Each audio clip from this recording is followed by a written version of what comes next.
জনগণ দুর্নীতিকে লাল কার্ড দেখাবে, জনগণ চাঁদাবাজদেরকে লাল কার্ড দেখাবে, জনগণ মামলাবাজদেরকে লাল কার্ড দেখাবে, জনগণ দখলদারদেরকে লাল কার্ড দেখাবে, জনগণ আধিপত্যবাদের গুলামদেরকে লাল কার্ড দেখাবে। আবরার ফাহাদ, আবু সাইদ, হাদি, আমরা তোমাদের কাছে আর তোমাদের বন্ধুদের কাছে আমরা বড়ই ঋণী। আমরা কথা দিচ্ছি ইনশাআল্লাহ তোমাদের আকাঙ্ক্ষার নতুন বাংলাদেশ হলে এ দেশ এবং জনগণের সেবা করার সুযোগ পেলে তোমরা যেমনটা চেয়েছিলে আমরা তেমনটাই যৌবনদীপ্ত বাংলাদেশ গড়ে তুলব ইনশাআল্লাহ। এই বাংলাদেশ যুবকদের হাতে আমরা তুলে দিতে চাই। আমরা যুবকদের হাতে বাংলাদেশের দায়িত্ব দিতে চাই, আমরা বেকার ভাতা দিতে চাই না। 24-এর যুবকেরা কোথাও গিয়ে কারো কাছে বলে নাই দে দে বেকার ভাতা দে, এই স্লোগান দিয়েছিল কেউ? আজকে বেকার ভাতার কথা উঠে কেন?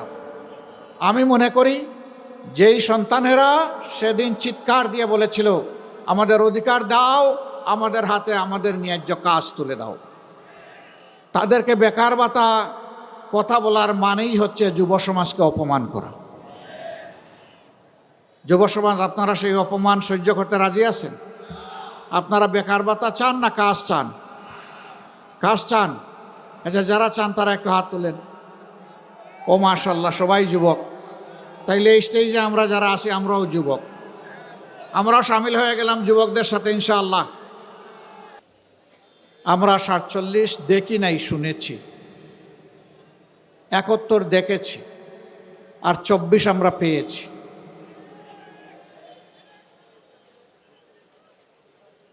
'47 যে আকাঙ্ক্ষা ছিল 71-এ হুবহু তাই ছিল। 24-এ সেই আকাঙ্ক্ষার বাস্তবায়নের বিস্ফোরণ ঘটেছিল। 47-এর পরে 23 বছর জাতির আকাঙ্ক্ষা পূরণ হয়নি।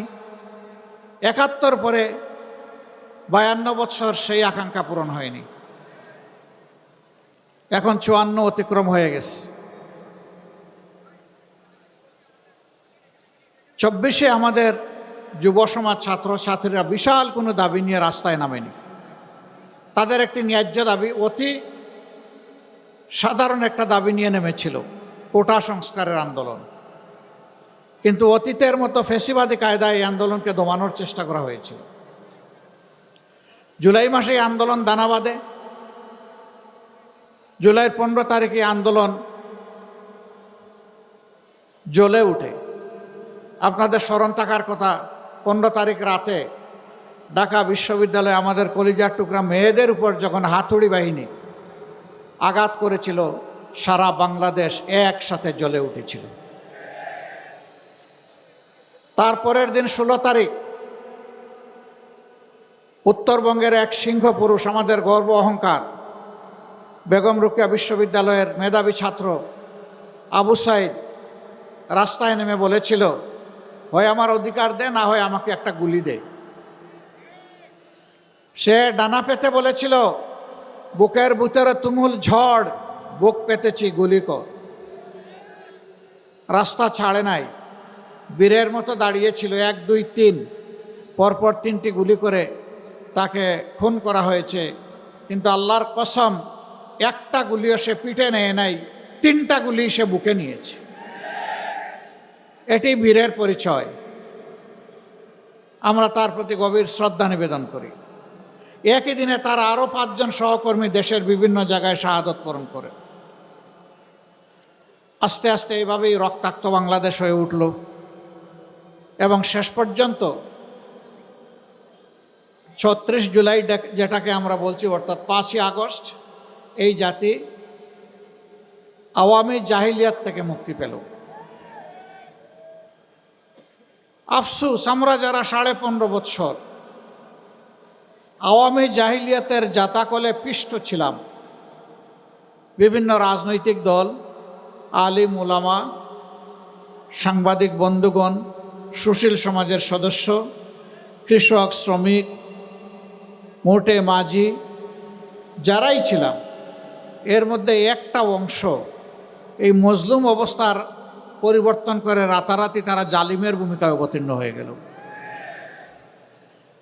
যে সমস্ত উপকর্ম করে আওয়ামী লীগ দীর্ঘ সময় জাতিকে কষ্ট দিয়েছে, একই অপকর্ম এই লোকগুলা 6 তারিখ সকাল থেকে শুরু করে দিল। আমরা বিনয়ের সাথে তাদেরকে অনুরোধ করলাম যে মজলুম ছিলেন, জালিম হবেন না। মজলুমের কষ্ট তো বুঝার কথা, তাই এখন মানুষকে কষ্ট দিচ্ছেন কেন? কিন্তু না, আমরা লক্ষ্য করলাম বেপরোয়া গতিতে চাঁদাবাজি, দখলবাজি, মামলাবাজি শুরু হয়ে গেল। এখনও অনেকে বলেন, বড় বড় ব্যবসায়ীরা বলেন, আমরা যাব কোথায়? আমাদেরকে জিম্মি করে আমাদের বিরুদ্ধে মার্ডার মামলা দিয়ে এখন আমাদের কাছ থেকে কোটি কোটি নয়, শত শত কোটি টাকা দাবি করা হচ্ছে। কারা দাবি করছে জানেন? এই 15.5 বছর যারা বাংলাদেশের মাটিতে ছিলেন না, পালিয়ে গিয়ে অন্য কোনো জায়গায় নিরাপদ আশ্রয় গ্রহণ করেছিলেন, ফিরে এসে তারাই সেই মামলা বাণিজ্য করছে।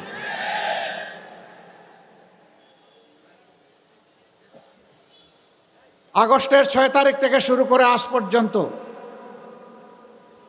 2026 সালের আজকে ফেব্রুয়ারি মাসের 8 তারিখ এই পর্যন্ত এই অপকর্ম যারা শুরু করেছিল তারা এই অপকর্ম বন্ধ করে নাই।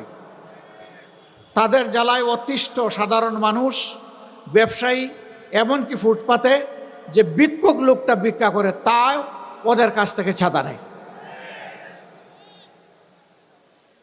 আমরা কি আমাদের সন্তানদেরকে বুকে নিয়ে জুলাই মাসে এই জন্যে লড়াই করেছিলাম যে এখানে পুরাতন চাঁদাবাজের বদলে নূতন চাঁদাবাজের জন্ম হবে, মামলাবাজের জন্ম হবে, ভূমি দখলবাজের জন্ম হবে, ভূমি দস্যুদের জন্ম হবে?